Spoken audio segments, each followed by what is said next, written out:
A'udzu billahi minasyaitonir rajim. Bismillahirrahmanirrahim. Assalamualaikum warahmatullahi wabarakatuh. Waalaikumsalam warahmatullahi wabarakatuh. Innal hamdalillah nahmaduhu wa nasta'inuhu wa nastaghfiruhu wa na'udzu billahi min shururi anfusina wa min sayyiati a'malina.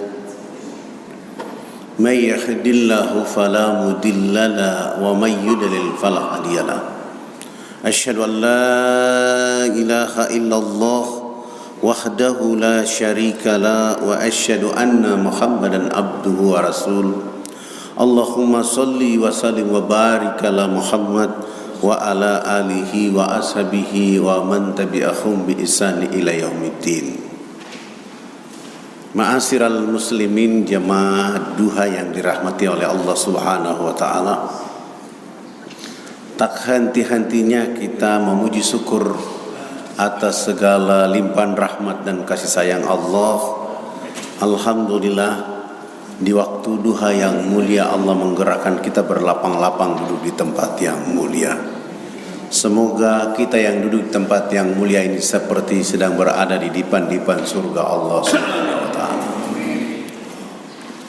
Salam terindah salawat kepada Rasulullah Muhammad sallallahu alaihi wasallam, keluarganya, sahabatnya, tabi'in dan sampai pada kita semua. Bapak Ibu yang dirahmati oleh Allah Subhanahu wa taala, pertama saya menyampaikan ribuan terima kasih kepada Tuan Guru Haji Ahmad Khairuddin yang sudah mengundang dan bisa bersilaturahmi dengan Bapak Ibu di tempat ini. Semoga silaturahmi ini sampai bertemu di surganya Allah Subhanahu wa taala.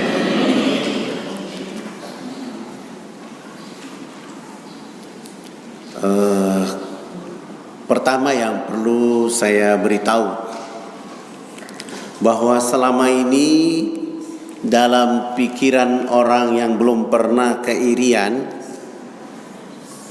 atau orang yang mungkin datang 1 hari 2 hari berpikir bahwa Irian itu adalah negeri bukan Islam. Pulau ini selalu dijustifikasi dengan pulau koteka, perang suku dan bukan Islam. Padahal dari catatan sejarah agama-agama yang ada di pulau ini, agama yang tertua dan agama yang pertama di pulau ini adalah agama Islam. Dari mana agama Islam masuk ke sini? Sultan Malikul Saleh dari Pasai mengutus dai-nya melakukan perjalanan dakwah ke Kedah di Malaysia. Dari Kedah mereka melanjutkan perjalanan ke Suluk di Filipina. Dari Filipina mereka turun ke Tidore, dan Tidore mereka masuk ke Fakfak pada tanggal 17 Juli 1214 Masehi. Bertemu dengan kepala suku bernama Kris-Kris. Mereka mengajarkan 2 kalimat syahadat waktu itu. Kalian mau maju, kalian mau sejahtera, kalian harus mengenal Alif Lam Lam Ha. Alif Lam Lam Ha itu adalah Allah Subhanahu wa taala, dan kalian harus mengenal Mim Ha Mim Dal. Mim Ha Mim Dal itu adalah Rasulullah Muhammad sallallahu alaihi wasallam. Sementara agama Kristen, jadi Islam pada tahun 1214 Masehi, dan Ibnu Battuta ternyata sudah masuk ke Maroko pada tahun 1517. Kapan agama Kristen masuk ke Irian? Tanggal 5 Februari 1855, dan yang membawa agama Kristen ke Manokwari itu adalah orang Islam. Sultan Tidore lah yang mengantar agama Kristen pertama kali masuk ke Irian. Tepatnya di Mansinam, Manokwari, sehingga sekelompok orang di Manokwari menyebut Manokwari kota Injil. Agama Katolik baru masuk ke sana pada tanggal 14 Maret 1930. Jauh sebelumnya sudah ada Islam di sana. Dari perjalanan agama Islam di sana menghasilkan 12 wilayah kerajaan Islam yang hari ini masih ada. Hitam keriting Muslim. Sejarah ini juga tidak diwartakan di kawasan tengah dan barat Indonesia. Populasi umat Islam di sana juga banyak yang dilakukan pembunuhan. Peristiwa Westerling di Sulawesi bagiannya juga sampai ke pulau ini. Ada yang dibunuh di Fakak sendiri mencapai 950 orang, 17.600 orang. Bahkan di Merauke ada 7.500. Siapa yang terbunuh? Ternyata ulama-ulama dan ustadz-ustadz yang pada saat itu sedang eksis berdakwah. Tujuannya apa? Mengurangi populasi umat Islam yang ada di sana. Nama pulau ini juga diganti oleh mereka waktu itu. Nama yang pertama adalah Nuwar. Dalam bahasa Irarutu, Nuwar itu artinya negeri yang menyimpan cahaya rahasia. Diganti oleh Portugis dengan istilah Papua. Orang Portugis itu tidak bisa menyebut kata Papua, di mana kata Papua itu berasal dari bahasa Tidore. Orang Tidore dulu memanggil orang Nuwar itu Papawa, yang artinya saudara tua yang jauh. Portugis tidak bisa menyebut Papawa, dia menyebut Papua yang artinya hitam, keriting, perampok, pemerkosa, suka makan orang. Begitu Belanda menjajah Indonesia, dia juga menggunakan istilah Papua. Bahkan Belanda justru membangun the fight impera. Kamu hitam, kamu keriting, tidak sama dengan Maluku, Sulawesi, Kalimantan, NTB, Bali, Sumatera. Kamu harus bikin negara sendiri. Dibentuklah OPM pertama kali. Tapi mereka tidak berhasil karena ulama dan Islam sudah ada di sana. Ulama ditangkap, dibuang ke Digul, bertemu dengan Agus Salim, Muhammad Rum dan Soekarno di penjara di Digul. Mereka berdiskusi bahwa kami adalah orang Muslim dari Nuwar, ditangkap karena bicara Republik Indonesia dan bicara tentang Islam sehingga kami dibuang ke sini. Alhamdulillah, mereka berniat setelah keluar dari penjara Digul, mereka tidak menggunakan kata Nuwar, tidak menggunakan kata Papua, tapi yang digunakan waktu itu adalah kata Irian.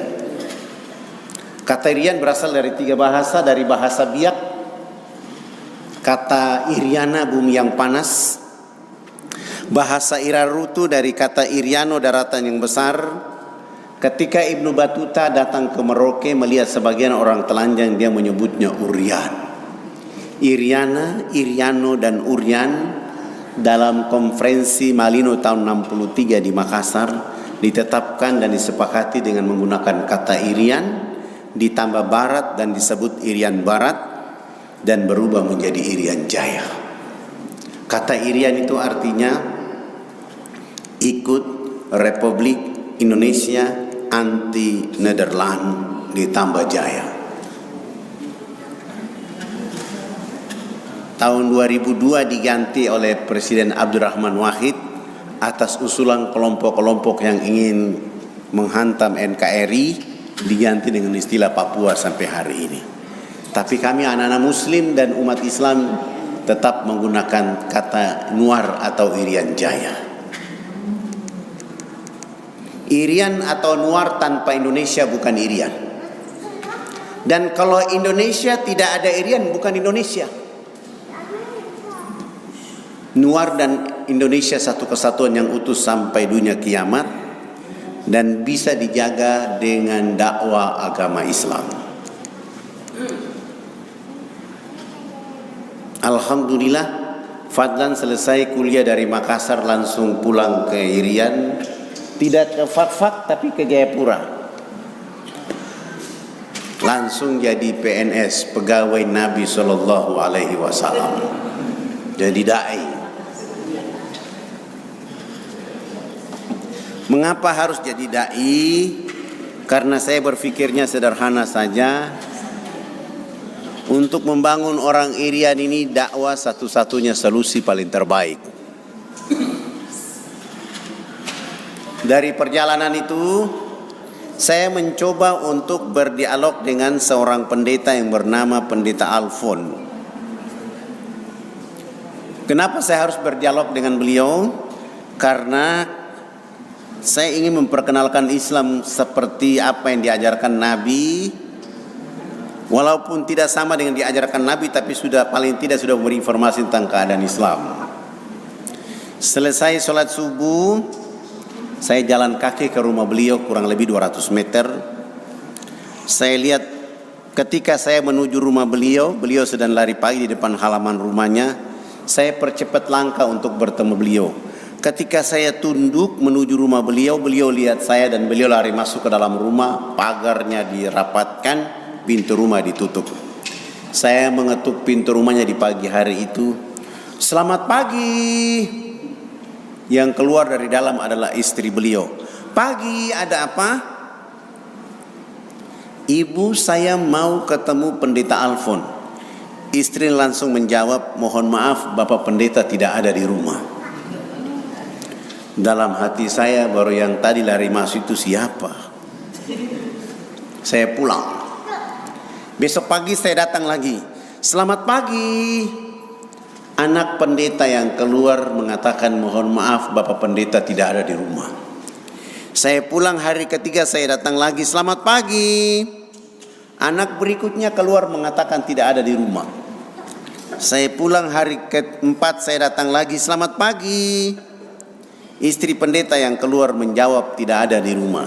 Saya pulang hari kelima pagi hari itu saya datang lagi. Selamat pagi. Istri pendeta keluar tetap saja mengatakan tidak ada di rumah. Sampai 1 bulan penuh saya mengetuk pintu rumah itu di tiap pagi. Saya tidak ketemu dengan Pendeta Alfon kecuali mendapatkan jawaban dari istri dan anaknya silih berganti bahwa beliau tidak ada di rumah. Bulan kedua hari pertama tetap saja saya datang ke rumah itu. Selamat pagi. Istri pendeta yang keluar mengatakan tidak ada di rumah. Saya pulang hari kedua, bulan kedua saya datang lagi, selamat pagi. Anak pendeta keluar mengatakan tidak ada di rumah. Saya pulang lagi hari ketiga, bulan kedua saya datang, selamat pagi. Anak pendeta keluar mengatakan tidak ada di rumah. Saya pulang hari keempat saya datang, selamat pagi. Istri pendeta keluar mengatakan tidak ada di rumah. Hari kelima saya datang lagi, selamat pagi. Masih saja istri pendeta keluar mengatakan tidak ada di rumah. Sampai hari ke-15 saya belum tiba di rumah itu. Istri dan anak pendeta sudah menunggu saya di depan rumah. Begitu saya menyapa selamat pagi, mereka langsung mengancam saya di tempat itu. Anda ini tidak bosan tiap pagi datang ke rumah ini? Kami sudah bilang pendeta tidak ada di rumah, masih saja datang ke sini. Saya tahu bahwa mereka berbohong. Saya pulang hari ke-16 bulan kedua tetap saja saya datang ke rumah itu. Sampai 2 bulan penuh saya mengetuk pintu rumah itu tidak ketemu Pendeta Alfon, tetapi mendapatkan jawaban dari istri dan anaknya, beliau tidak ada di rumah. Bulan ketiga hari pertama tetap saja saya datang ke rumah itu. Selamat pagi. Istri pendeta keluar, mohon maaf pendeta tidak ada di rumah. Saya pulang hari kedua bulan ketiga saya datang lagi, selamat pagi. Anak pendeta keluar mengatakan tidak ada di rumah. Subhanallah. Begitu di hari ketiga bulan ketiga saya datang, saya menyapa selamat pagi. Anak tertua dari pendeta keluar dan mengatakan, pagi Pak Fadlan, mohon maaf Bapak pendeta tadi malam masuk rumah sakit sehingga kami bawa ke rumah sakit. Saya langsung tunduk memuji Allah, alhamdulillahirabbil alamin. Saya tidak pulang. Saya melanjutkan perjalanan dari rumah pendeta ke rumah sakit untuk mencari tahu keadaan yang sebenarnya. Setiba saya di rumah sakit, saya tanya di bagian informasi, mereka membenarkan bahwa masuk rumah sakit tadi malam dan sedang berada di kamar nomor 48. Saya tidak langsung ke kamar itu, saya keluar, ada penjual buah-buahan di luar sana, saya beli. dibungkus jadi parcel, lalu saya pegang dan berjalan menuju kamar nomor 48. Setiba saya di depan pintu kamar itu, saya ketuk dari luar, "Selamat pagi." Istri pendeta langsung menjawab dari dalam, "Pagi, silakan masuk." Dia tidak tahu kalau itu adalah saya. Saya angkat parcel, saya buka pintu pelan-pelan, tapi saya tutup wajah saya dengan parcel itu. Begitu saya jalan, saya lihat kaki istri pendeta, lalu saya turunkan parcel. "Selamat pagi, Bunda. Saya dapat kabar abang pendeta jatuh sakit, sehingga saya beli buah-buahan ini untuk beliau. Nanti kalau beliau bangun pagi, sampaikan salam hormat bahwa tadi Fadlan dari sini." Ketika saya cerita dengan istrinya, Pendeta Alfon dari tempat tidur langsung menyapa saya, "Pagi Pak Fadlan."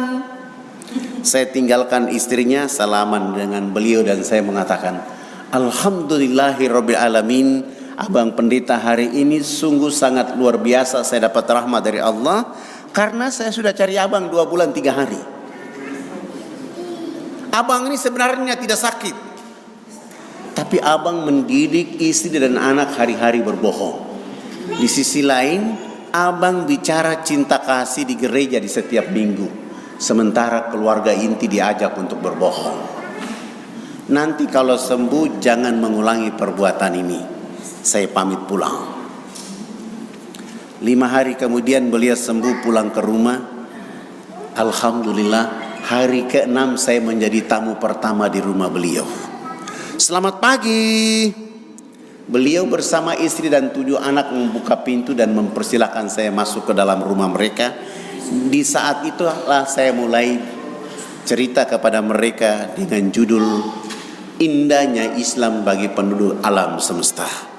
Dari jam 10 pagi sampai jam 12 siang saya pamit pulang. Pendeta Alfon mengantar saya sampai di pintu pagar. Beliau mengatakan, "Pak Fadlan, usahakan besok datang lebih pagi lagi." Alhamdulillah, besok pagi saya datang dari jam 7.30 sampai jam 12. Sesudah itu saya melanjutkan sholat duhur, saya kembali ke rumah itu melanjutkan sampai asar. Pekerjaan seperti ini saya lakukan 5 hari berturut-turut. Subhanallah, menjelang waktu asar di hari kelima, Pendeta Alfon bersama istri dan 7 anak menyatakan sikap hijrah, mengucapkan 2 kalimat syahadat. Saya langsung sujud dan menangis kepada Allah Subhanahu wa taala. Saya berpikir, seandainya saya angkuh dengan Islam yang saya miliki, begitu saya diusir, saya tidak akan datang ke rumah itu lagi. Tapi dengan kesabaran yang dididik oleh Allah, alhamdulillah keluarga ini hijrah mengucapkan 2 kalimat syahadat.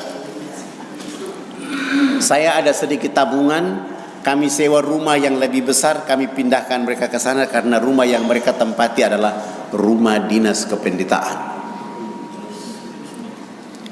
Alhamdulillah mereka sudah pindah ke rumah sana. Mulai nama saya ganti. Nama Alfon saya ganti dengan nama Abu Sofyan. Begitu hari Jumat, Abu Sofyan dengan anak laki-lakinya sudah mulai sholat Jumat di masjid. Begitu hari Sabtu sudah mulai sholat subuh berjamaah di masjid. Hari Minggu masih ke masjid, tetapi orang masih menunggu dia di tempat lamanya dari jam 6 pagi sampai jam 11 siang. Tidak mungkinlah Abu Sofyan ke sana karena sudah takbir. Ribut Jayapura tanpa proses BAP. Fadlan dicari, langsung ditangkap dan dimasukkan untuk nginap di penjara selama 3 bulan. Alhamdulillah. Setelah keluar dari penjara, saya bilang sama teman-teman, tidak ada alasan lain kecuali kita melanjutkan pekerjaan dakwah. Kami bergeser dari Jayapura ke sini. Jaraknya kurang lebih 179 km dari Jayapura. Begitu kami datang ke kampung ini, ternyata nama saya sudah disampaikan oleh gereja kalau kami datang ke situ ancaman adalah pembunuhan. Saya turun dari mobil, saya jalan terlebih dahulu menuju rumah kepala suku. Begitu saya kira-kira 7 meter dari rumah kepala suku berdiri di balik pintu rumah dengan tombak. Saya mau masuk, langsung beliau mengangkat tombak dan dia tombak kena di betis kaki kiri saya dan saya terjatuh. Ketika saya terjatuh, para dai ingin melakukan perlawanan. Saya bilang, kalian kesini bukan berperang, kita kesini berdakwah. Dan ini konsekuensinya dakwah seperti begini. Jangankan fadlan, Rasul Muhammad sallallahu alaihi wasallam datang ke Taif, dilempar sampai tumitnya berdarah-darah. Malaikat menawarkan agar mendoakan agar diruntuhkan gunung untuk orang-orang Taif. Nabi menjawab, jika aku matikan mereka dengan bunuh, siapa lagi yang saya mengajarkan dakwah ini? Dan tugas kalian bukan melawan mereka, tugas kalian adalah mencabut tombak dari betis kaki kiri saya. Tombak saya dicabut, kaki saya dibungkus dengan baju kaos dalam, kami lari ke rumah sakit. Saya harus tidur di rumah sakit selama 3 bulan untuk masa penyembuhan. Setelah sembuh sehat walafiat, saya coba lari pagi, kaki saya sudah kuat, dan saya bilang, tidak ada alasan lain kecuali kita kembali ke kampung ini. Dai ribut, mereka bilang apa? Ustadz kan sudah ditombak di sana. Jangan kamu bangun permusuhan dengan orang, kita sedang berdakwah. Tidak ada alasan lain kami kembali ke sini. Begitu kami datang ke sana, kepala suku yang memberi hadiah tombak di betis kaki kiri saya 3 bulan lalu terserang penyakit malaria, tidak punya uang, tidak ada kendaraan di sana. Kamilah satu-satunya kendaraan yang ada di sana. Begitu saya menuju rumah beliau, anak tertuanya keluar dan mengatakan, saya tanya, mana bapak kepala suku? Anaknya menjawab, abang, bapak kepala suku terserang penyakit malaria sudah 2 minggu. Kami tidak punya uang, kami tidak ada mobil yang bisa bawa ke kota. Saya langsung jawab, kita yang bawa, kita datang menjemput bapak kepala suku untuk dirawat di rumah sakit. Tapi kan abang sudah ditombak oleh bapak waktu itu urusan lain. Tugas sekarang adalah kita menyelamatkan kepala suku. Beliau masuk dialog dengan ibunya. Akhirnya kami bawa kepala suku ke rumah sakit. Kami rawat dia selama 2 minggu di rumah sakit, sembuh sehat walafiat. Kami siapkan mereka bekal hidup. Kami antar kembali mereka ke kampung kecil ini. Kami kembali ke kota. 1 minggu kemudian baru kami mulai datang berdakwah di sana. Subhanallah. Begitu baru berdakwah 3 hari, kepala suku bersama istri dan 13 anak ditambah 15 kepala keluarga di kampung kecil itu pun hijrah mengucapkan 2 kalimat syahadat. Ribut lagi Jayapura. Fadlan dicari lagi, ditangkap tanpa proses BAP untuk nginap di penjara selama 6 bulan. Alhamdulillah. Setelah menikmati penjara 6 bulan itu selesai, keluar, saya mulai bilang sama teman-teman, dakwah tidak boleh berhenti. Dakwah itu seperti air mengalir. Kapan tidak ada air di bumi, orang akan kehausan. Begitu juga dakwah. Akhirnya kami bergeser berdakwah di atas sini. Subhanallah, baru berdakwah 2 bulan, Allah kasih rahmat hidayah kepada 30 kepala keluarga. Mereka pun hijrah mengucapkan 2 kalimat syahadat. Ribut lagi Jayapura, Fadlan dicari lagi, ditangkap untuk dimasukkan ke dalam penjara selama 9 bulan. Alhamdulillah. Menikmati 9 bulan itu selesai. Hari terakhir dari bulan ke-9 saya mau keluar. Orang yang menahan saya di 3 bulan pertama, 6 bulan kedua, dan 9 bulan yang ketiga, dia buka gembok penjara itu dan dia maki-maki saya di sana. Ruangan ini tidak ada orang lain yang masuk kecuali Anda ini. Kenapa Anda tidak takut dengan penjara?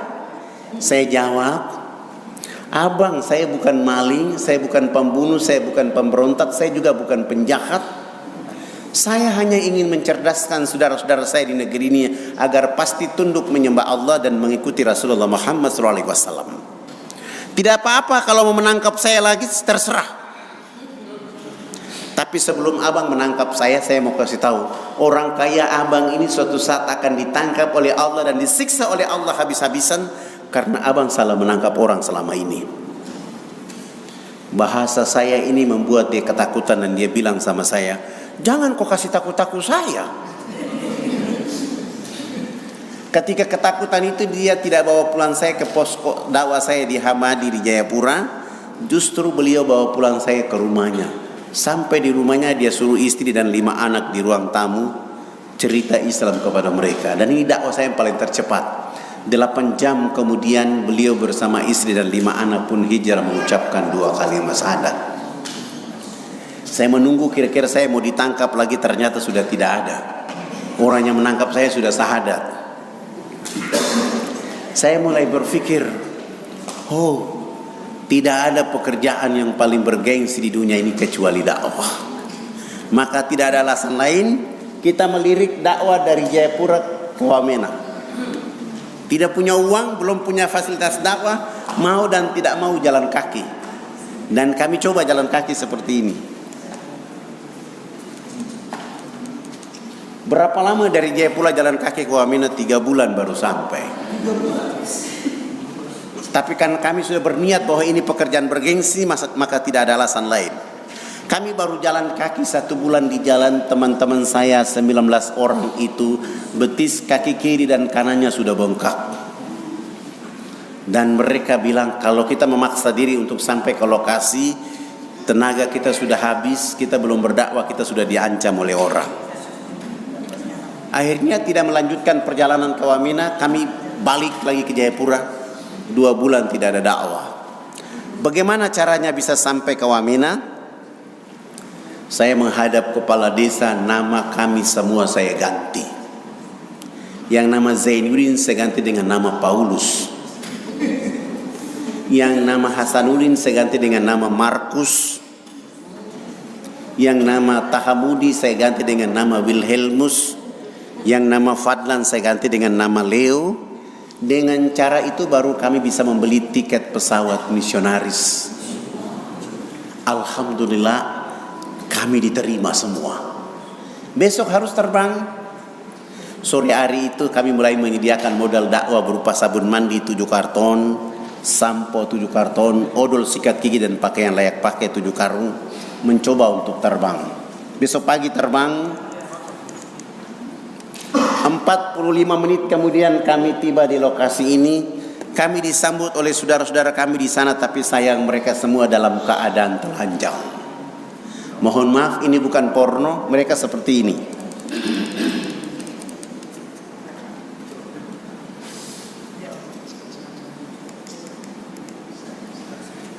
Ketika melihat kondisi ini, saya mulai mengatakan bahwa 1 minggu pertama kita tidak boleh berdakwah. Kita akan bermain dengan mereka, melakukan hubungan dengan mereka, sampai mencari tahu mereka siapa sebenarnya. Begitu sudah bermain akrab, lalu saya tanya kepada kepala-kepala suku, kenapa sampai bapak-bapak telanjang seperti begini? Mereka menjawab, kami dilarang tidak boleh pakai pakaian. Pakaian seperti ini adalah menjadi pakaian termahal di dunia atas nama kebudayaan. Sudah kondisi seperti itu, mereka juga kalau mandi pasti menggosok badannya dengan minyak atau lemak babi. Berdiri jarak 500 meter dari arah mata angin kita yang hancur. Sudah seperti itu, orang asing ini bawa minuman keras masuk, kasih minum mereka, mereka teler, ada yang tidur di bawah pohon, ada yang di jalan. Ada saudara-saudara kita yang melahirkan seperti binatang yang beranak di bawah pohon. Ada ibu-ibu yang mau menyusui, begitu dia melahirkan, dia dilarang untuk menyusui anak kandung dengan air susu di sebelah kanan. Dia hanya boleh menyusui anak kandung dengan air susu di sebelah kiri, sementara yang di sebelah kanan untuk menyusui anak babi. Mohon maaf, ini juga bukan porno. Babi di sebelah, anaknya di sebelah. Ketika melihat peristiwa ini, kami sebuat sujud minta ampun kepada Allah. Kita sudah merdeka, negara ini sudah merdeka, tapi belum ada kedaulatan buat warga negara di Republik Indonesia yang paling ujung. Saya mulai bilang, tidak ada agama lain yang bisa merubah keadaan ini kecuali agama Islam. Tidak ada cara lain untuk bisa merubah keadaan ini kecuali dengan dakwah agama Islam. Surat 16 ayat 125. A'udzubillahi minasyaitonirrajim. Ud'u ila sabili rabbika bil hikmah wal mau'izatil hasanah wajadilhum billati hi ahsan. Ajaklah, serulah, bimbinglah, ajarilah, bawalah manusia ke jalan agama Rabb dengan arif, bijaksana, penuh hikmah. Saya tadabbur ayat ini dengan tidak menggunakan apa-apa kecuali menggunakan sabun mandi, sampo, odol, sikat gigi dan pakaian layak pakai. Minggu kedua dakwah dimulai. Kami bawa kepala sukunya ke pinggir sungai. Sampai di pinggir sungai saya bilang, Bapak, koteka dibuka dulu. Begitu koteka dibuka, beliau bersama kami jebur masuk dalam sungai. Setelah itu naik, saya lihat beliau kedinginan. Saya bilang, Allah, kita berdiri di belakang, para dai berdiri di depan. Saya kasih mereka sabun, sampo. Saya di belakang mereka, kepala suku di samping kanan saya. Dan saya ambil satu sabun, saya kasih kepala suku dan saya bilang, Bapak kepala suku ikut gerakan kami. Begitu kami gosok sabun di sebelah kanan, kepala suku ikut gosok sabun di sebelah kanan. Kami gosok sabun di sebelah kiri, kepala suku ikut gosok sabun di sebelah kiri. Tubuh badan kami sudah penuh dengan busa sabun. Saya ambil sabun dari tangan kepala suku, saya ganti dengan sampo 1 botol. Rambut kami orang Irian ini kalau belum kena air dengan sampo itu rambut tenang-tenang saja. Kepala suku begitu dia siram sampo di rambutnya, dia keramas. Rambut keribu keriting itu dia mekar kayak bunga yang berkembang. Sehingga busa sampo itu makin tinggi. Begitu makin tinggi jatuh kena hidung kepala suku. Kepala suku ini mencium bau harum dari sampo, langsung pergi, tidak mau lagi bilas dengan air.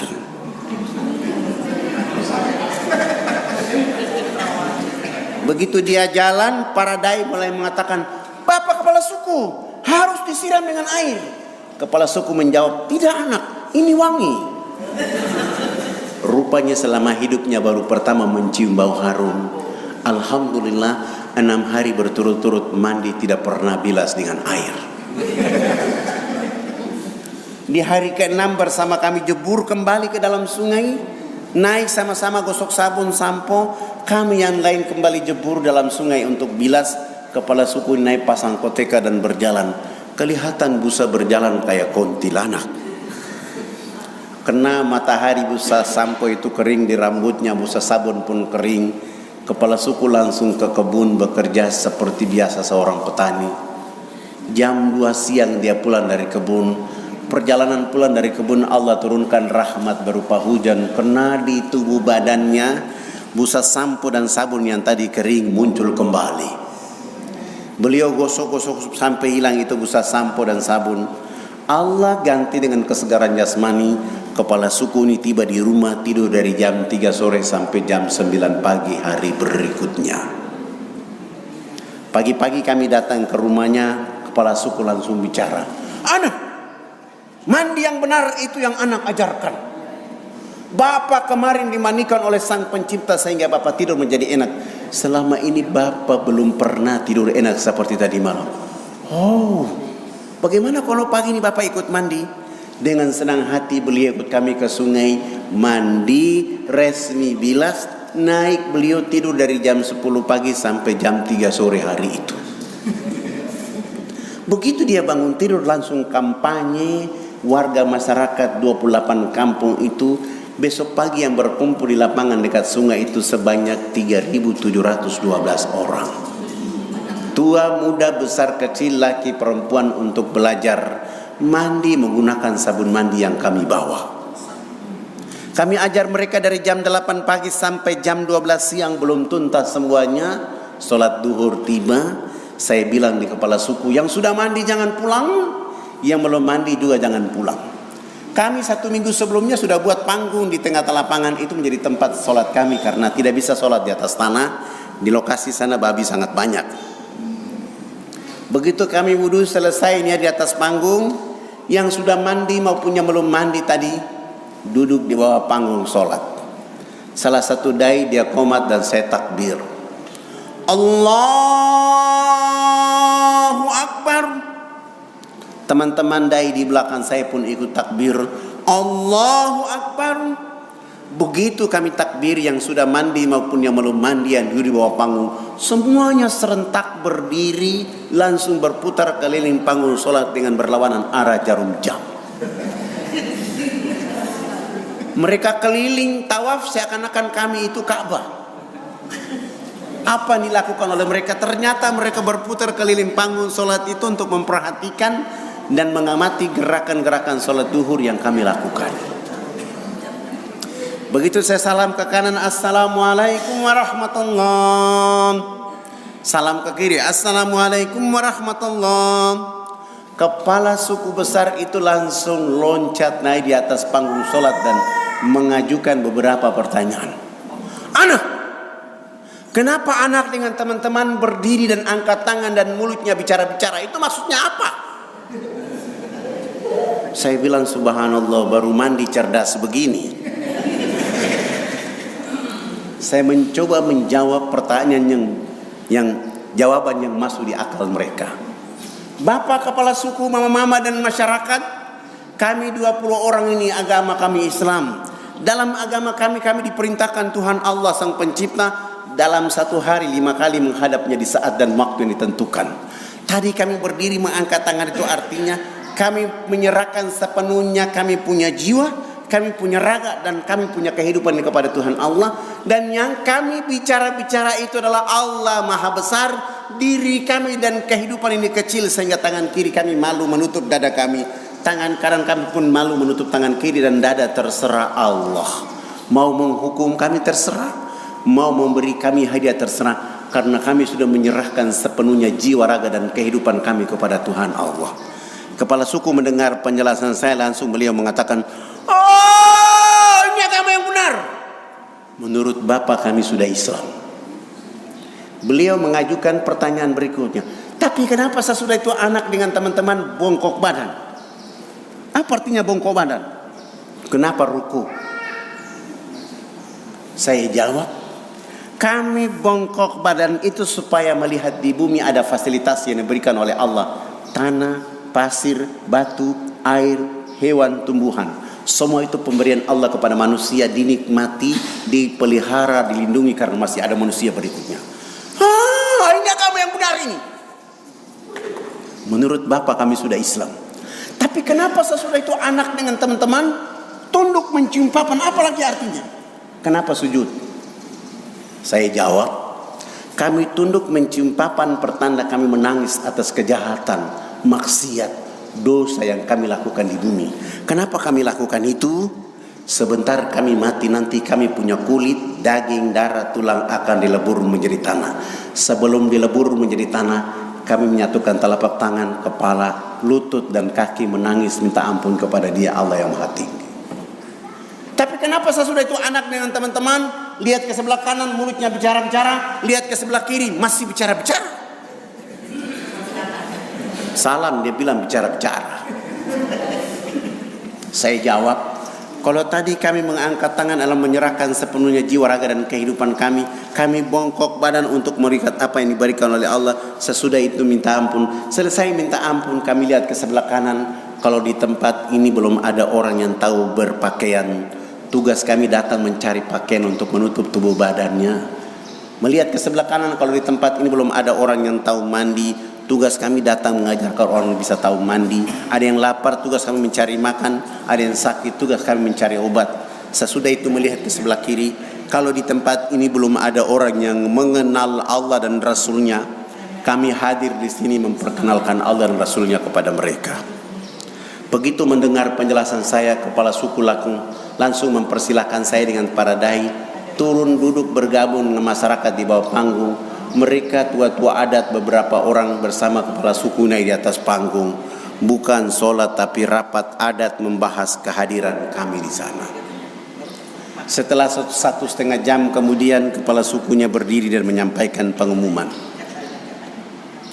Hari ini kita senang karena anak-anak ini sudah datang mengajarkan agama yang benar. Dalam rapat kami sepakat bahwa kita semua yang ada di tempat ini mengikuti agama anak-anak ini.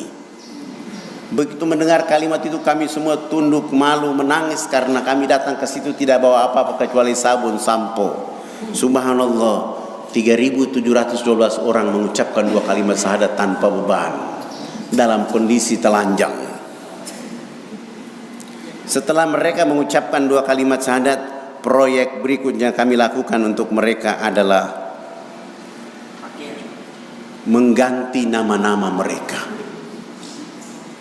Yang nama Yohanes kami ganti nama dengan nama Zainuddin.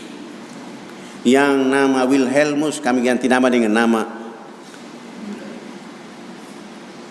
Jamaluddin. Yang nama Paulus kami ganti nama dengan nama Abu Bakar. Dan itu nama-nama yang paling keren untuk orang Irian yang mengucapkan 2 kalimat syahadat. Sangat lucu kalau orang masuk Islam rambutnya keriting, keribo, hitam kulitnya dipanggil Cecep.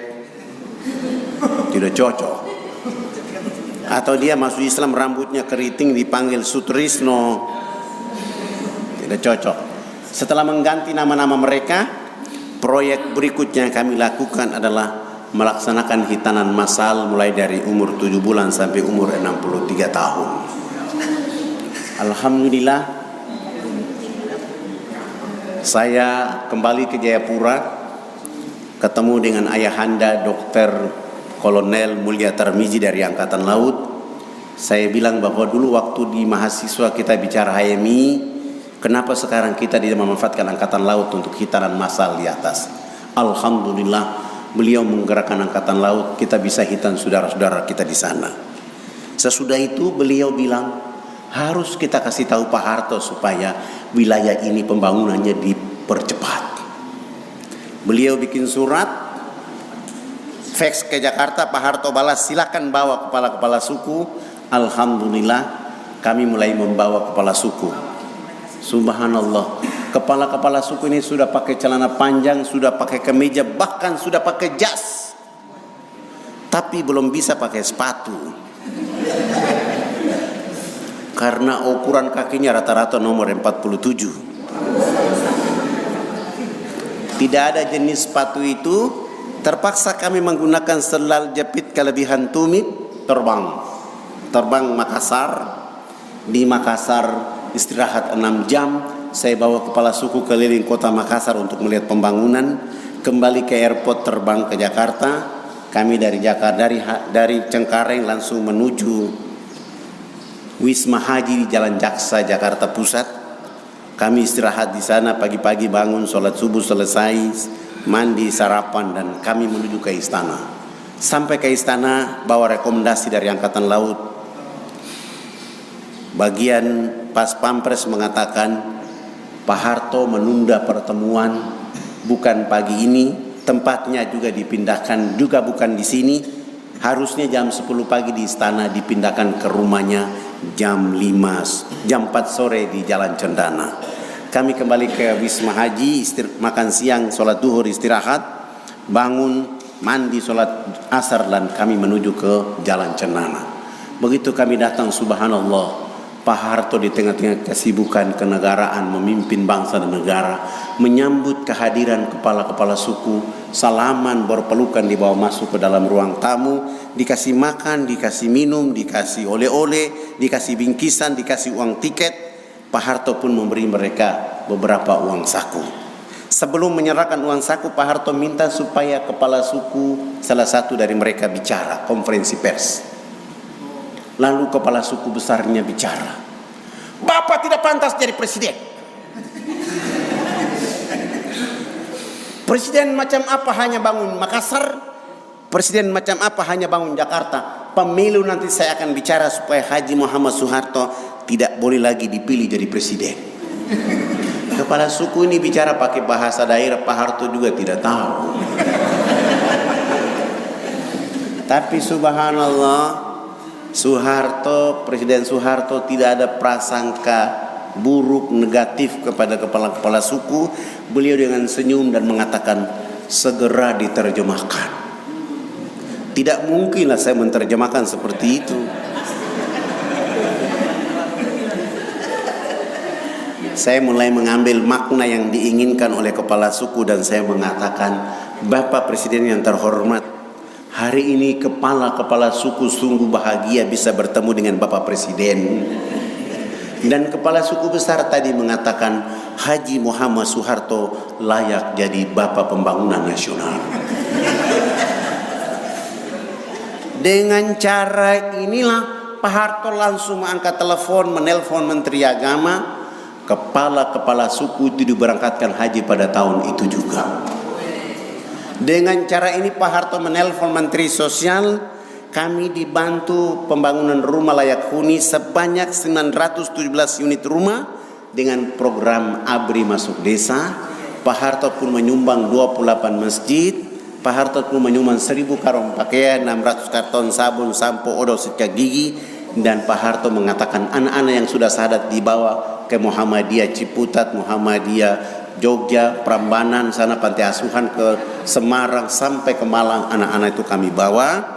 Dan beliau mengatakan dakwah dari Jakarta ke kampung sana tidak menggunakan kapal pelni tapi menggunakan pesawat Hercules dari Halim Perdana Kusuma. Hari ini Pak Harto sudah tidak ada, tapi kekuatan dakwahnya menjadi jaminan NKRI tetap ada di pegunungan sana. Bapak Ibu yang dirahmati oleh Allah Subhanahu wa taala, kami terus melakukan itu sampai dakwah berjalan terus-menerus. Bahasanya cuma sederhana. Kenapa perlu dakwah di Irian? Saya selalu bilang di mana-mana, orang Indonesia itu bukan orang Sumatera, bukan orang Jawa, bukan orang Maluku, bukan orang Sulawesi, bukan orang Kalimantan, bukan NTT, NTB, Bali. Orang Indonesia adalah orang Irian. Kenapa?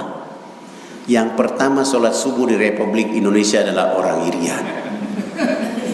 Pertama sholat duha adalah Irian. Pertama sholat Jumat di Indonesia orang Irian. Yang pertama buka puasa orang Irian. Yang pertama sholat Idul Fitri orang Irian. Seandainya tidak ada orang Islam di Irian, menjelang waktu subuh tidak ada orang yang takbir Allahu Akbar, Allahu Akbar. 1 jam kemudian baru Indonesia Tengah Allahu Akbar. Allah akan tanya kepada orang Indonesia Tengah dan Indonesia Barat, selama saya kasih rahmat kemerdekaan, apa yang kamu lakukan untuk negeri ini? Sehingga perlu. Yang kedua, kalau di masa Nabi Sallallahu Alaihi Wasallam punya sahabat yang hitam keriting suaranya merdu, maka di masa kemerdekaan orang Indonesia punya Bilal. Bilal itu adalah orang Irian. Mereka yang mengawali kehidupan bangsa. Maka sangat mudah membangun orang Irian dengan cara menghidupkan jiwa mereka. Nggak ada gunanya bangun tol, karena yang menikmati bukan orang kampung, orang berduit. Sehingga jiwanya harus dihidupkan. Kita tidak sadar, bangunlah jiwanya, bangunlah badannya untuk Indonesia Raya. Sudah ada APBN, sudah ada Otsus, kenapa tidak ada perubahan di Irian? Masih ada saja orang dibunuh. Ada apa? Karena hati mereka tidak disentuh dengan jiwa yang benar. Dan alhamdulillah kami terus bekerja sampai hari ini. Dan terus bekerja sampai Allah menjemput nyawa kami. Kami sudah menitipkan negeri ini untuk Indonesia, bahwa selamatkan dakwah di negeri itu. Dan kami sudah punya cita-cita besar. Saat 100 tahun Indonesia merdeka 17 Agustus 2045 terjadi Indonesia Emas. Indonesia Emas itu karena orang Irian semua sudah memiliki Islam yang baik dan benar. Kepala suku di pegunungan sana mengatakan begini, kalau mau Indonesia ini makmur, sejahtera, dan kalau mau Palestina itu merdeka, perbanyak rusa di Irian. Ini kepala suku bicara filosofi. Kalau mau Indonesia ini makmur, sejahtera, dan Palestina itu merdeka, perbanyak rusa di Irian. Maksudnya dakwah supaya orang Irian semua masuk Islam, itu kemakmuran akan kita ketemu di Indonesia. Dan kemakmuran kalau kita sudah dapat Indonesia, Palestina pasti memiliki kemerdekaan karena Irian sudah Muslim semuanya. Pesan inilah yang kami kejar untuk memperbaiki dari waktu ke waktu. Dan kami sangat ambisi merubah keadaan itu. Saya ingin putar satu slide yang tidak ada hubungan, tapi saya ingin berinspirasi. Kebangkitan itu datang dari Indonesia. Kebangkitan Islam akan dari Indonesia. Saat ini belum ada. Walaupun kita jumlah mayoritas 225 juta, masjid terbanyak di dunia Indonesia 908 ribu masjid, pesantren terbanyak di dunia adalah Indonesia 32 ribu, majelis taklim terbanyak di dunia adalah Indonesia. Kenapa saat ini kita belum bangkit? Satu kata saja, dakwah belum maksimal. Tadi ketua DKM bilang, Ustadz di pedalaman berusaha, kami di sini mendakwakan orang Islam saja susah. Artinya dakwah belum maksimal. Saya mau tanya bapak-bapak ini, pernahkah lihat ketua-ketua RT di sekitar masjid ini datang sholat subuh selesai absen warganya? Ketua RT 1, ketua RT 2, RT 3 berdiri. Warga RT 1 hari sholat subuh 5 orang. Warga RT 2 10 orang. Belum pernah. Bagaimana kita bisa memakmurkan negeri ini? Maka bagaimana kita mengambil dakwah untuk kita semua, terutama mulai dari keluarga, mulai dari tempat lingkungan kita hidup, sampai dengan kita memenangkan pertarungan. Dan kami melakukan itu terus menerus sampai hari ini dengan harapan. Saya putar satu video ini, bukan video, satu tulisan yang saya menyebutnya bumi itu Quran.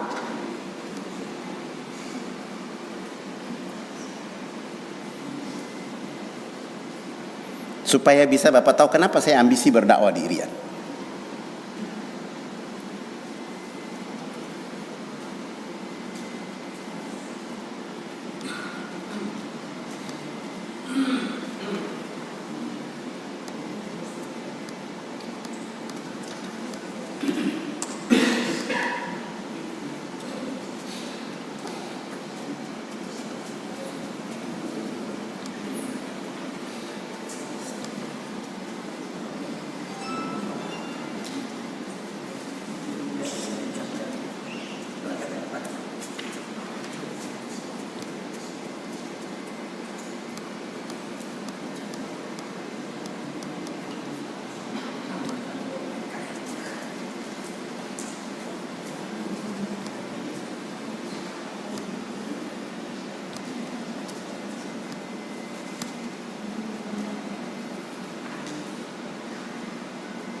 Saya langsung saja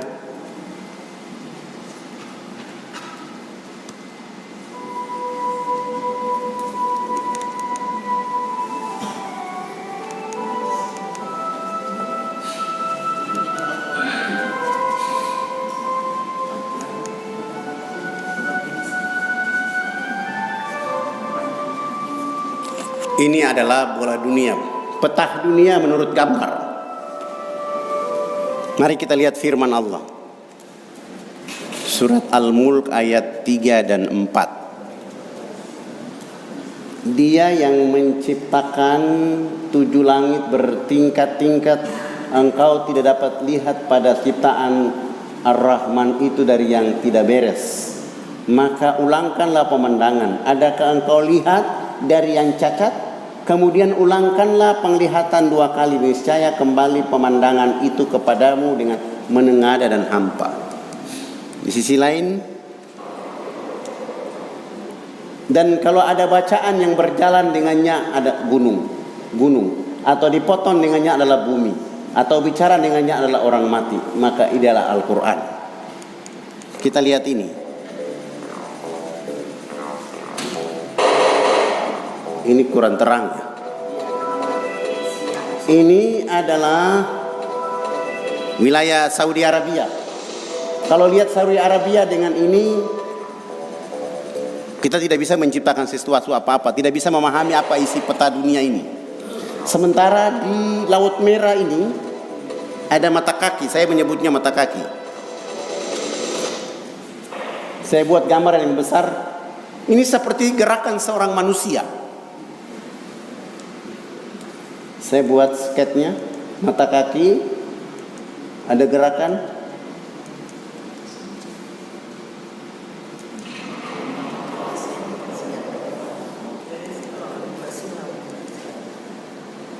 Manusia Mediterania sedang sujud.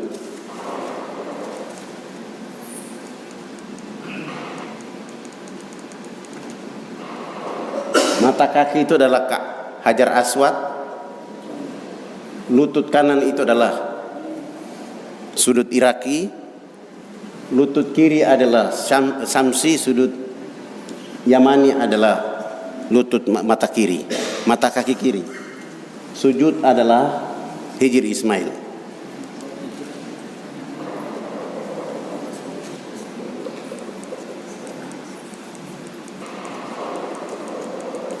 Nanti ada waktu khusus baru saya bahas cerita ini. Tapi saya ingin kasih gambaran. Sekarang Indonesia ada di sini. Dilihat dari ayat ini, jika perang Uhud kamu kalah, sesungguhnya umat Islam pada saat perang Badar menang dan orang kafir pun kalah. Allah akan pergilirkan masa kejayaan dan kehinaan itu kepada manusia. Silakan lihat Indonesia.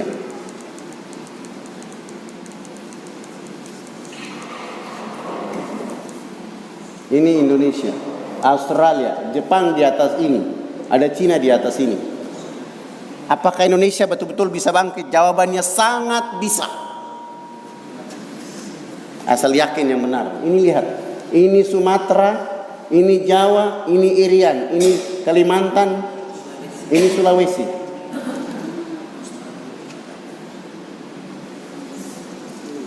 Pulau Irian yang asyhadu an la ilaha illallah.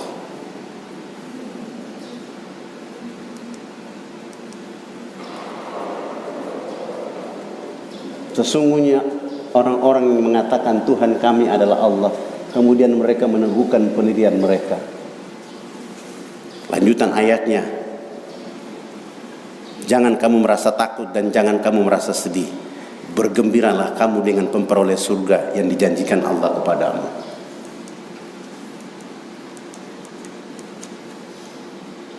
Ini Pulau Irian kalau berdiri, bukan skate. Ini kita ambil dari gambar Nazah, seakan-akan sedang takbiratul ihram.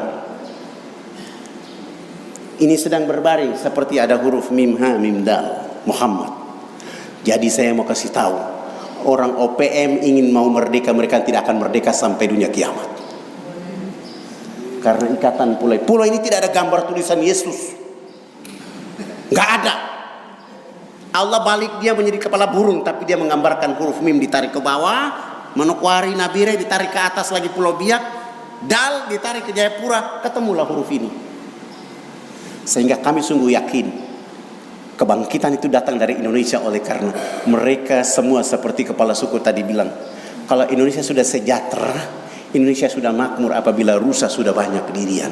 Yang dimaksud oleh beliau rusa itu adalah agama Islam. Bagaimana caranya? Kita harus kerja berjamaah. Ibu bapak di masjid ini kumpul sabun mandi, seperti ayahanda Haji Ahmad Khairuddin sudah mengirim sabun mandi bertonton, tapi hilang selama 5 tahun tidak ketemu, baru ketemu. Hari ini kita ketemu di tempat ini, agar bagaimana kita menjaga negeri sana. Karena kami sungguh yakin bahwa saat energi bumi ini habis, pulau ini masih menyimpan energi untuk dunia, dan itu adalah Indonesia.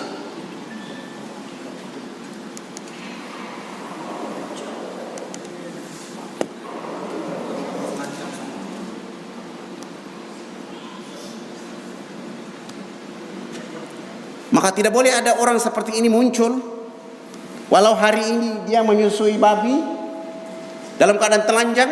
Dakwah harus sampai kepada mereka supaya berubah. Dan alhamdulillah itu berjalan. Ini mantan pendeta yang membawahi 75 gereja di Manokwari juga harus mengucapkan 2 kalimat syahadat.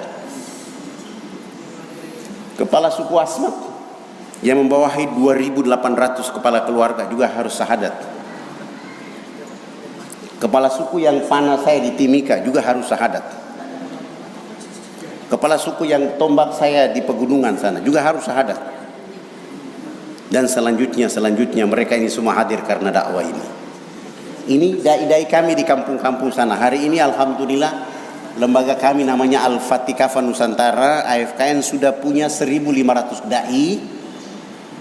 Dari 1.500 dai itu 500 dai muhajirin. Ada yang dari Jawa Timur, Jawa Tengah, Jawa Barat, ada yang dari Jakarta, ada dari Sumatera. Mereka ini kita bawa ke sana, menyuruh mereka menikah dengan anak-anak kepala suku lalu tinggal di sana. Dan subhanallah anak-anak keturunan mereka gagah, ganteng, cantik. Nah, kalau pemuda di sini yang belum menikah, jangan menikah orang di sini. Lapor kepada pengurus masjid, Pak Ustadz Fadlan, ada pemuda dari Grand Hijau ini ada 10 orang mau menikah orang Irian. Kita bikin acara nikah masal di Jakarta. Akhwatnya adalah gadis dari Irian. Ini dai-dai yang ada di sana. Ini dulu kami berdakwah pakai perahu begini. Ada pernah kita perahu terbalik. Ada salah satu dai kita tidak bisa berenang, dia diterkam oleh buaya. Alhamdulillah, ini sudah punya kapal dakwah seperti begini. Kapal dakwah ini diwakafkan oleh umat Islam Indonesia dengan harga 750 juta. Hari ini ada di pedalaman sana. Ini kapal dakwah hadiah dari umat Islam Malaysia. Sama besarnya seperti kapal yang pertama. Ini kapal dalam proses pembuatan di Jerman. Sumbangan dari umat Islam dan mualaf yang ada di Inggris, Jerman, dan Belanda, dan Rusia. Mereka ingin menyumbang satu kapal ini. Dan mohon doa dari Bapak Ibu, kami juga saat ini mendapatkan wakaf pesawat dari teman-teman di Thailand. Dan ini kita punya kapal dakwah yang kemarin diresmikan oleh Wakapolri dan di bawah ada di pedalaman Irian dan diresmikan oleh Abdul Samad beberapa hari yang lalu. Ini kegiatan kami beberapa waktu lalu menghitan 8.000 orang mulai dari umur 7 bulan sampai umur 63 tahun. Ini membuat air bersih dari pegunungan ke kampung di Wamena. Ini membangun masjid Tolikara sekaligus Idul Korban, memperbaiki masjid di Wamena, membuat dai-dai di Wamena kalau berdakwah harus jalan kaki 15 kilo. Kita mencari sponsor dari umat Islam, siapa yang mewakafkan motor untuk para dai di sana. Alhamdulillah kita bawa ke pedalaman. Itu untuk yang di gunung, yang di pantai kita siapkan motor tempel berupa Johnson supaya mereka bisa berdakwah dari pinggir sungai ke sungai dan mereka bisa menyambung ke kota. Ini juga dibuat perahu nelayan sebagai pemberdayaan ekonomi mereka. Ini dibuat di Tangerang, dibawa dari Tanjung Priok ke sana. Ada orang bertanya, kenapa tidak bikin di Irian? Kalau buat biaya di Irian lebih besar 2 kali lipat, maka kita menghemat biaya dengan cara buat di Jawa lalu dikirim.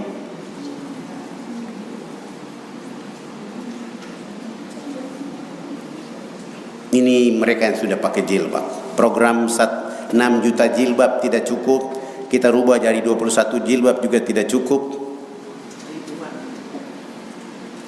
Kita rubah lagi jadi 21 jilbab dan saat ini kita telah menampung jilbab untuk saudara-saudara perempuan kita ada di sana. Karena jilbab sekarang menjadi pakaian tren di Irian.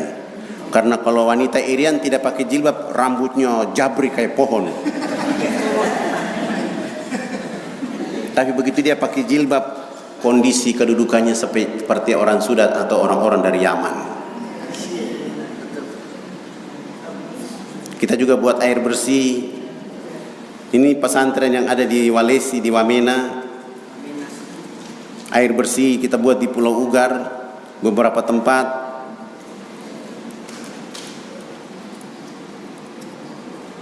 Dan ini sekolah yang dulu kita buat, sekarang kita ganti dengan sekolah yang lebih baik lagi. Di pedalaman sudah orang pakai jilbab. Ini uang dari umat Islam semua kita bikin sekolah. Sesudah itu kita serahkan kepada pemerintah. Masjid. Ini anak-anak santri kita yang ada di Bekasi. Mereka seperti orang-orang dari Yaman. Saya kira sampai di sini, nanti ada pertanyaan kita akan kembangkan. Silakan. Dan silakan terima kasih.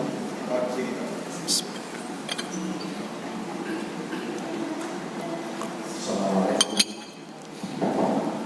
warahmatullahi wabarakatuh. Terima kasih Ustaz bahwa telah bersedia datang kembali. Saya itu terinspirasi pada waktu Ustaz memberikan ceramah di tempat yang tadi dengan tema cahaya dan hibur. Rupanya apa yang sudah diperlihatkan oleh Ustaz itu betul-betul cahaya dan hibur. Sebab saya pernah tinggal di Irian Jaya waktu itu, mulai tahun 65. Jadi Ustaz mungkin baru berumur 2 tahun. Dan saya juga pernah ke Malang dan betul-betul melihat bahwa perkembangan yang dilakukan oleh Ustaz demikian besar. Pada waktu saya berkeliling di Irian itu besar terutama itu betul-betul masih panjang semua di pedalaman. Dan saat itu juga digembar-gemborkan bahwa orang pedalaman itu buas. Sehingga istri saya yang ikut pada tahun itu harus dilengkapi dengan senjata cis untuk jangan sampai rekan-rekan Irian yang dari pedalaman datang mengganggu orang-orang yang berambut lurus. Jadi saat itu memang dibuat sedemikian rupa memecah belah dilakukan. Di sana pada saat berkeliaran orang-orang mabuk dengan botol-botol birnya, dan yang memungut botol-botol bir itu untuk dijual ke Jakarta, ya orang-orang yang terus.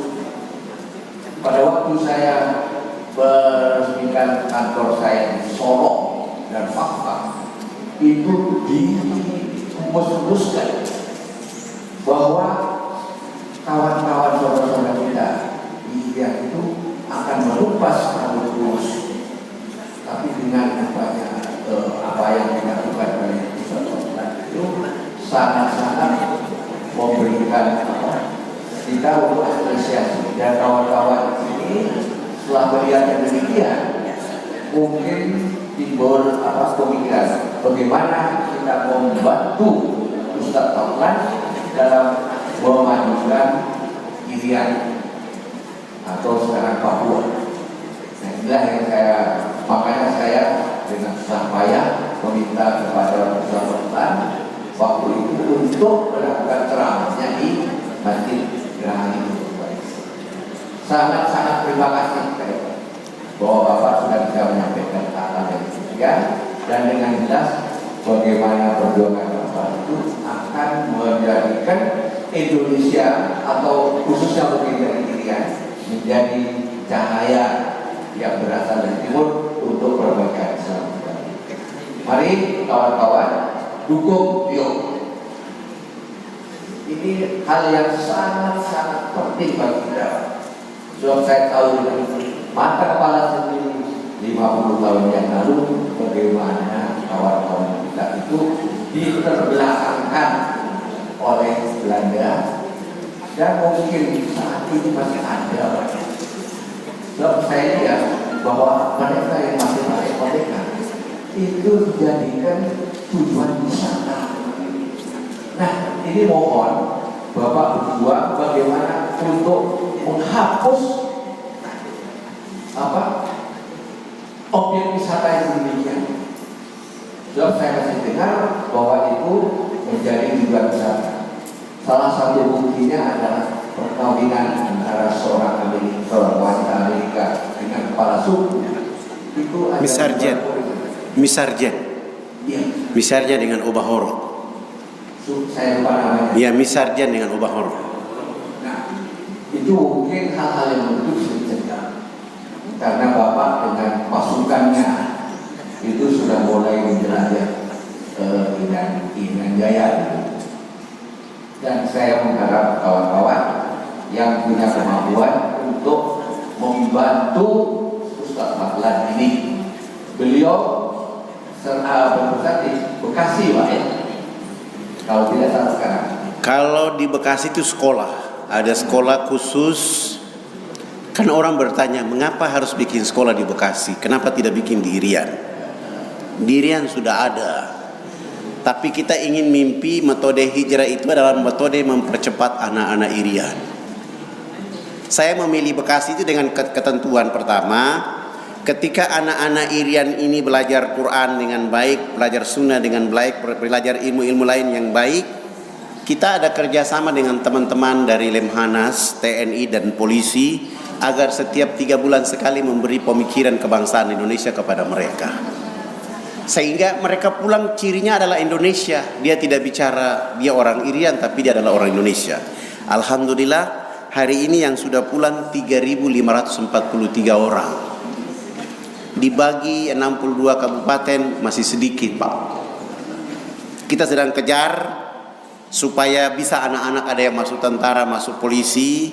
Dan kalau umpama bapak-bapak punya akses tertinggi ke Panglima TNI dan Kapolri, minta jatah supaya anak-anak muslim Irian itu bisa mengambil hak. Karena kalau mereka tidak jadi jenderal, kita juga susah mengatur strategi lain. Tapi jenderal yang betul-betul mencintai Republik Indonesia, ya kami sedang melakukan itu. Sehingga Bekasi itu menjadi miniatur kecil tentang Irian. Dan yang ada di Bekasi bukan orang Fak-Fak saja, ada orang Sorong, ada Raja Ampat, ada Nabire, ada Wamena, ada Asmat, semua ada di sana. Mereka datang belajar sehingga nanti mereka pulang dengan semangat belajar yang tinggi, semangat NKRI dan Islam yang baik. Dan hari ini kita juga tebar anak-anak belajar di Aceh, di Sumatera Utara, di Padang sampai Makassar, supaya mereka mengetahui bahwa inilah wilayah Indonesia, sehingga nanti pada saat pulang mereka bicara Indonesia dengan cara yang baik dan benar dari kampung halaman mereka. Satu pertanyaan saya pada waktu itu, pada waktu sudah berceramah di tempat seperti ini, karenanya Ustaz itu mempunyai sesuatu yang khas Irian yang bisa membantu kosmetika ibu-ibu.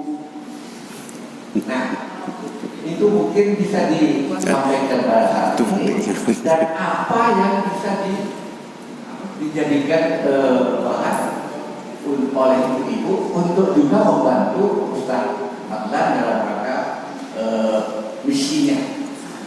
Oh iya, jadi begini Ayahanda, itu kita ada proyek pemberdayaan ekonomi masyarakat.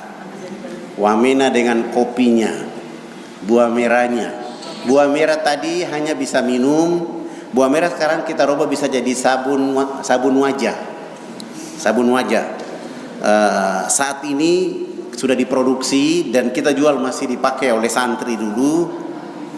Kita lagi cari iklan siapa yang cocok untuk bisa iklankan itu, sehingga nanti orang berebut membeli sabun muka buah merah dari Irian. Itu mungkin ya. Itu satu. Yang kedua, ada produk lain seperti sarang semut, teh yang dibuat, sabun yang dibuat dari tanah liat, yang punya kemampuan untuk bisa mengeluarkan kotoran setebal kabel telepon dari tubuh badan. Ada sabun yang memang sudah dibuat itu, sengaja dibuat seperti itu dengan harapan bisa membersihkan lemak-lemak binatang yang dipakai bertahun-tahun itu. Nah, itu kita sedang produksi. Tadi kita lupa ya, kita mesti bawa jadi kurang lebih ada 281 item pemberdayaan ekonomi, termasuk ikan mentah, ikan salmon dan ikan lain-lain. Bisa beli sama saya, harganya agak mahal ya. Aku kayak produksi, mau promosi di sini gitu. Jadi ada produksi itu nanti kita bawa untuk ketika ada acara-acara seminar, kita akan tampil untuk pameran di situ. Silakan. Agama asli orang Papua itu kepercayaannya seperti apa, Ustaz?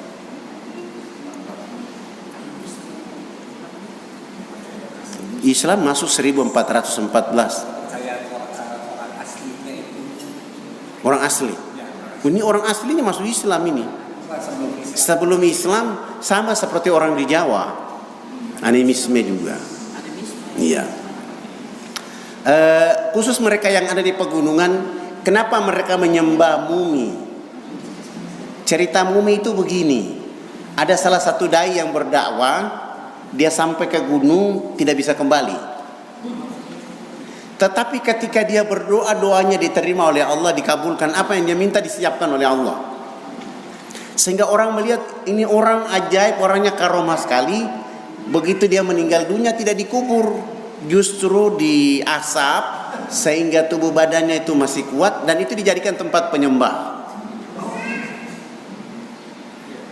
Setelah saya melihat, oh ini dalam sejarah ini orang yang hilang, ternyata dialah yang nama dia adalah Noak. Noak itu adalah orang-orang pegunungan yang mengajarkan Islam pada masa lalu yang telah terputus dakwahnya dengan mereka yang ada di pantai.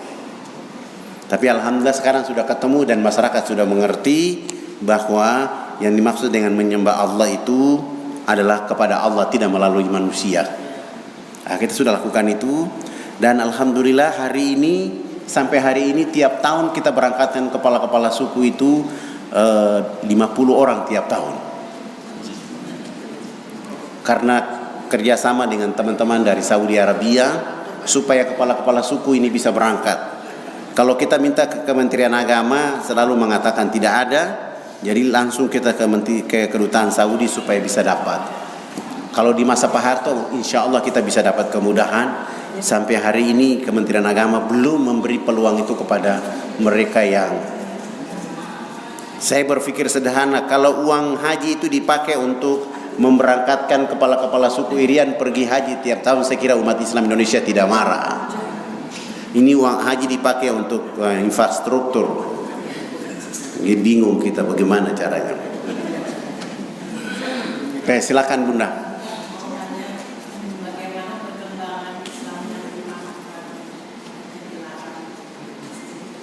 Bu, itu hoak itu. Oh, sama seperti ya. Bahkan masjid terbesar di Manokwari itu ukuran 50 kali 50 meter. Sekarang lagi pembangunan. Dan mohon doa, kami akhir Januari ini ada orang yang syahadat di sana. Dan ada acara hitanan massal di sana yang sudah disiapkan oleh para dai. Saya akan berangkat ke sana setelah dari Palu dan dari Jawa Tengah. Kami akan ke sana untuk melaksanakan acara hitanan massal, kurang lebih 2.700 orang. Dan kota Injil itu hanya sebutan saja Bunda. Jadi bukan dalam perda. Injil itu ada bahasa indah, jelita, apalagi ya. Mereka memberi nama itu sesuai dengan masuknya Injil, tapi bukan berarti melarang orang tidak boleh bangun masjid. Saya bangun masjid Umar bin Khattab di gapura yang mereka tulis selamat datang di kota Injil, di sebelah ada masjid Umar bin Khattab. Dan anak-anak Manokwari sudah mulai dari waktu ke waktu untuk mereka hijrah masuk Islam. Ada yang lain? Silakan. Kalau mengacu ke tema yang kalau mengacu ke tema yang dibahas tadi kan sudah sampaikan perkembangan dakwah di Papua. Memang kalau boleh dijelaskan sedikit, mungkin pemetaan yang sudah kita lakukan di Papua itu sudah sejauh mana ya? Ini yang perlu saya sampaikan. Karena kan wilayah Papua itu sangat luas sekali kan. Apalagi sekarang wilayah administrasi Papua ini terbagi dua, ada Papua Barat dan Papua. Nah, mungkin di sini saya sekedar ingin beri masukan ke Ustaz karena kebetulan alhamdulillah dalam 1 tahun terakhir ini saya sudah beberapa kali bolak-balik ke Papua sampai ke pedalaman. Khususnya yang tempat saya datang ini adalah saya pernah datang ke Kabupaten Puncak, pemekaran dari Puncak Jaya, yaitu di Omugia. Nah, mungkin kalau menurut saya distrik Omugia ini salah satu distrik yang mungkin paling terisolasi di Papua. Kenapa? Karena segala macam segala sesuatu mahal. Seperti saya pernah makan bakso caranya 150.000. Dan memang di sana masih mayoritas. Dan kalau saya ngobrol-ngobrol ya mereka mengadakan kegiatan juga terbatas gitu, kadang-kadang ada yang ganggu sama gitu kan. Terus saya juga datang ke daerah Sengge. Sengge ini salah satu distrik sekarang masuk Kabupaten Kiong namanya. Sebelumnya itu Jayapura. Di sana juga kalau saya lihat jumlah umat Islam sedikit, mereka sebenarnya butuh gitu kan, soal masjid, tapi ya karena di sana mayoritas Kristen gitu kan, jadi ya mereka hanya bisa paling kalau acara kegiatan apapun ya status budaya mereka saja gitu. Dan terakhir saya pernah sampai ke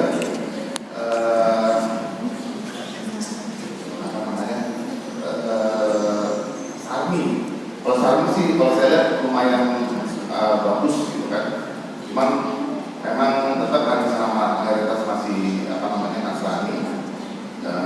Mereka lebih dominan dalam melakukan kegiatan. Kalau di Sarmi ini kalau saya lihat unik. Itu di Sarmi itu ada bangunan berhadapan antara masjid dan gereja gitu. Dan kalau saya lihat sama-sama besar. Hanya membedakan kalau di sini mungkin umumnya kan kalau setiap di dalam maghrib kan ada suara meronta segala macam, atau di Sarmi ini kalau di dalam maghrib itu ya lagu-lagu gereja gitu sampai dengan jam 8 malam. Jadi ini sudah segera masalah saya, dan yang ingin saya mohon dijelaskan ke Ustaz adalah pemetaan sejauh mana ya sampai Ustaz. Oke. Terima kasih. Saya putar satu video ini. Ini wilayah pembentangan dakwah kita.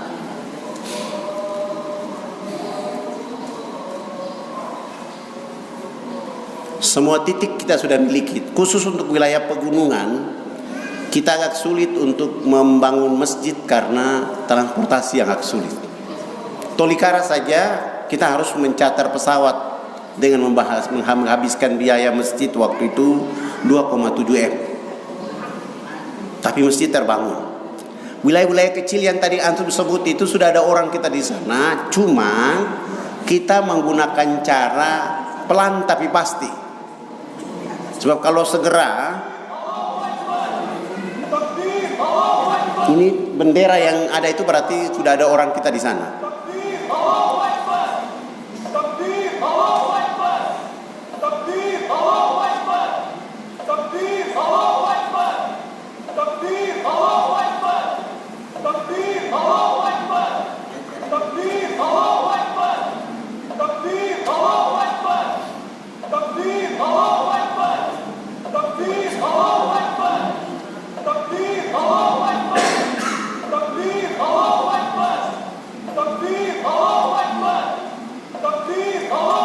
Kita akan buat jalan ini yang dari Timika ini akan berjalan sampai tembus ke Wamena, sampai ke atas gunung.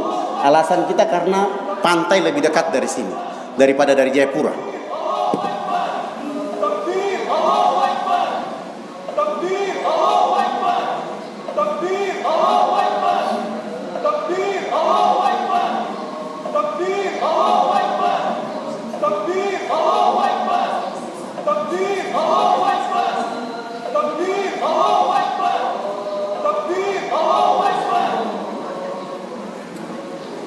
Wilayah-wilayah ini sudah 1.500 dai menempatinya. Dan walaupun ada beberapa tempat yang nilai mereka minoritas, tetapi mereka bergerak terus untuk meningkatkan angka itu. Sehingga kami mengatakan bahwa kalau dengan cara ini adalah dakwah di lokasi, tapi anak-anak mereka diambil. Anak-anak pendeta yang masuk Islam kita bawa keluar, suruh belajar di Bekasi sampai dia jadi S1 selesai baru disuruh pulang. Itu metode dakwah berikutnya. Ada metode dakwah berikutnya lagi adalah dengan cara menggunakan bidan. Kami hari ini punya bidan di Irian sudah 1.700. Ditaruh di kampung-kampung yang bukan Islam. Dia melayani ibu-ibu yang bukan Islam melahirkan. Begitu anaknya lahir, dibersihkan darahnya. Ini bidan angkat telinganya, angkat lalu dia ajan dan komat. Kalau dia wanita di komat, laki-laki ajan. Di ujung ayatnya dia minta izin sama orang tuanya, saya doakan supaya anak ini dia jadi orang hebat masa depan. Kalimatnya nanti kalau dia besar dia mengucapkan 2 kalimat syahadat. Hari ini sudah 1.800 anak masuk Islam dengan cara itu. Dan kami terus bekerja untuk itu. Dan saya juga putar satu video ini supaya orang masuk Islam, pakaian belum ada, akhirnya sholat dengan telanjang. Sholat dengan sebagian pakai baju, sebagian tidak.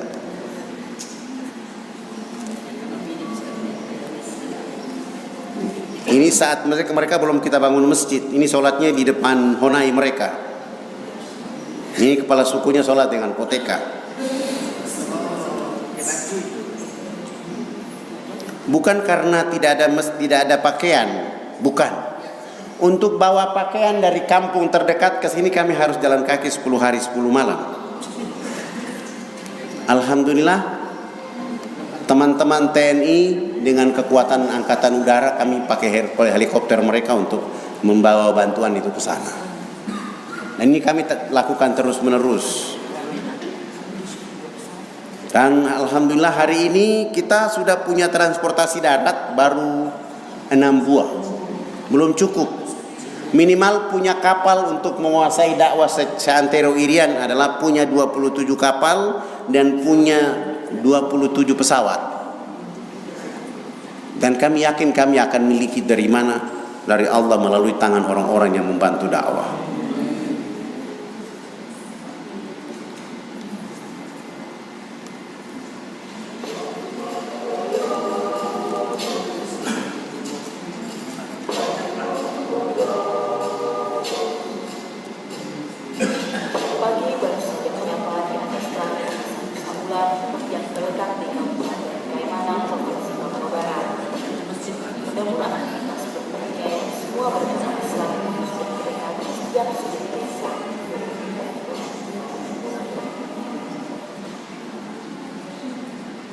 Desa Nusa Ular dihuni oleh 53 kepala keluarga atau sekitar 208 jiwa.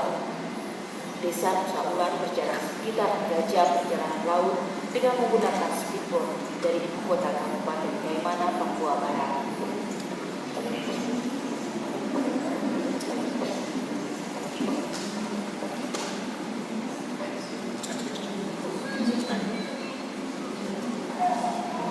Hari ini rombongan Ustaz Fadlan menuju Desa Nusa Ular untuk menyalurkan bantuan dari umat Islam di Jakarta yang berupa Al-Quran.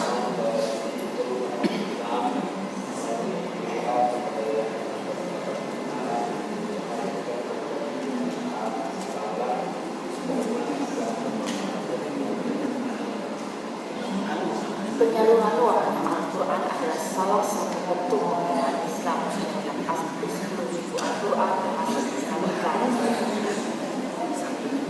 Namun kondisi sebenarnya diperkirakan sekitar 55 buah.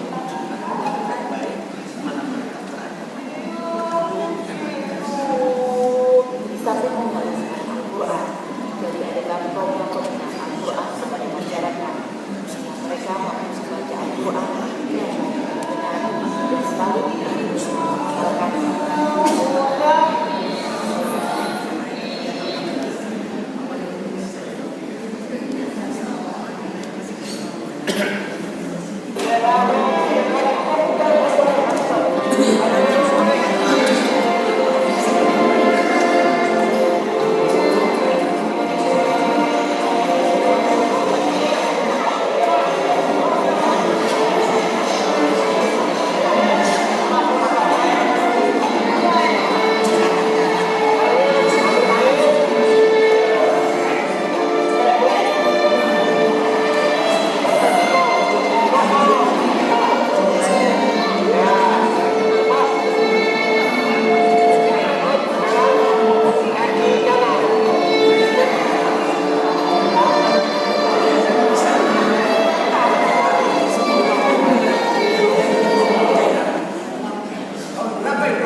Ini proyeknya hampir tiap tahun berjalan. Awalnya tahun berapa Ustaz?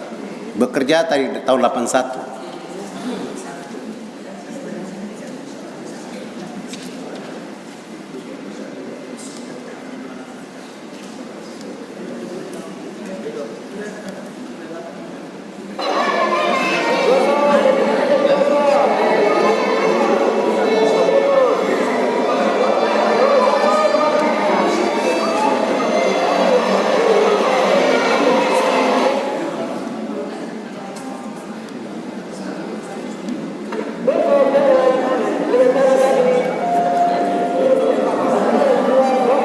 Yang akhwat sebelum ini dipakai baju dulu, percobaan pakai pakaian.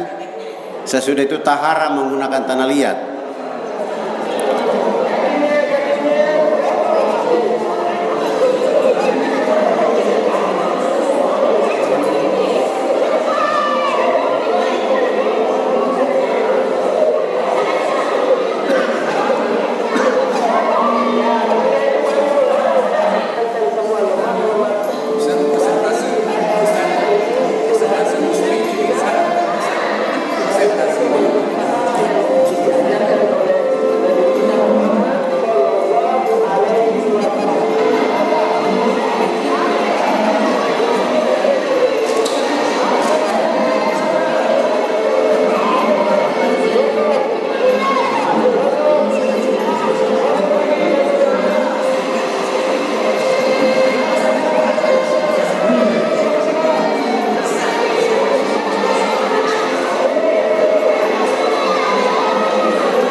Ya Bapak Ibu, hari ini total penduduk Papua Barat 5.700.000. 5.700.000 umat Islam sudah 3,7. Persoalannya kita belum menguasai birokrasi TNI dan polisi.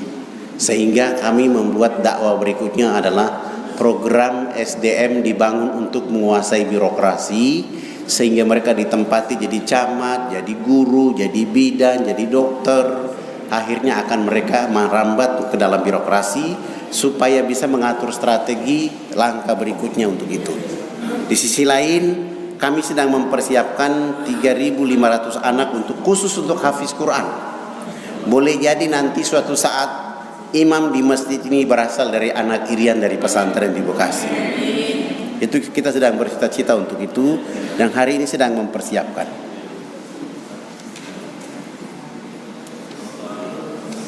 Tadi kondisi mereka seperti itu. Sekarang setelah lihat mereka pakai pakaian,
setelah mereka mengucapkan 2 kalimat syahadat, maka kita akan membersihkan dengan tanah liat.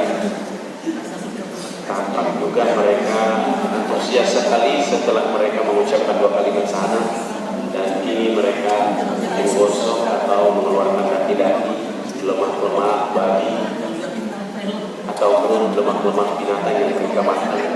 Minyaknya mereka pakai untuk menggosok diri mereka. Ini mereka keluarkan. Setelah itu kita akan membawa mereka untuk memperkenalkan bagaimana mandi yang baik, mandi yang benar menurut kemanusiaan ataupun yang diajarkan oleh Al-Islam.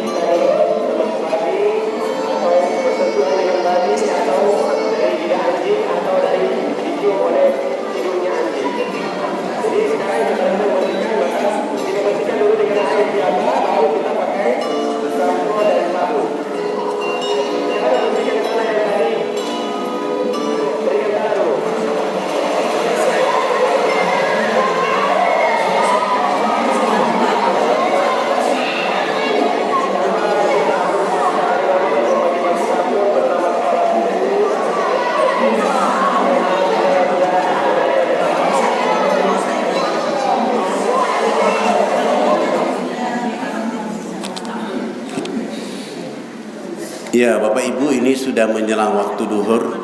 Ada yang masih bertanya? Mungkin kita tutup saja dulu. Kita tutup saja dulu. Nanti kalau ada pertanyaan-pertanyaan, kita lanjutkan di ruang sebelah. Insya Allah. Oke. Menikmati menu yang sekarang ini sudah disediakan oleh ibu-ibu kita. Oke, saya kira itu saja. Bapak Ibu yang dirahmati oleh Allah, semoga Allah mengampuni kita semua.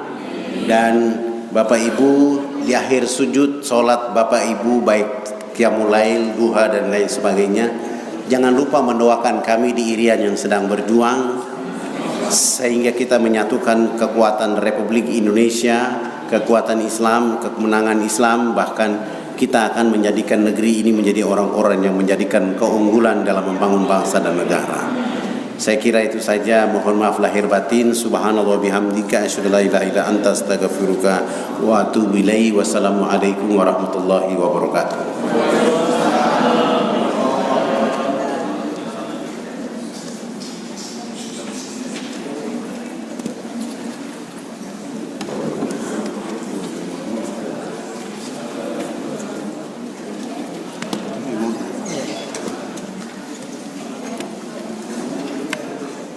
Goreng.